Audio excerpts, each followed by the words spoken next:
Syederalun, sebanyak 28 pengungsi Rohingya melarikan diri atau kabur dari tempat penampungan di UPTD Dinas Sosial Aceh Ladong, Kecamatan Masjid Raya, Kabupaten Aceh Besar. Kabid Humas Polda Aceh Kombes Joko Krisdianto membenarkan ada pengungsi Rohingya yang melarikan diri dari tempat penampungan UPTD Ladong. Saat ini, kata Joko, pihaknya dibantu warga sedang melakukan pencarian. Mantan Kapolresta Banda Aceh itu menjelaskan kasus pelarian itu terjadi 2 gelombang dalam waktu hampir berdekatan, di mana pada Minggu dini hari 12 Maret lari 3 orang dan sehari setelahnya Senin dini hari lari 25 orang.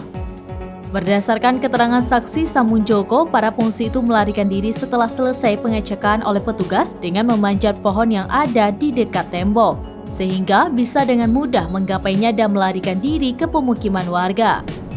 Dalam keterangannya di Polda Aceh pada Senin 13 Maret 2023, Joko mengatakan saat ini timnya dibantu warga masih melakukan pencarian.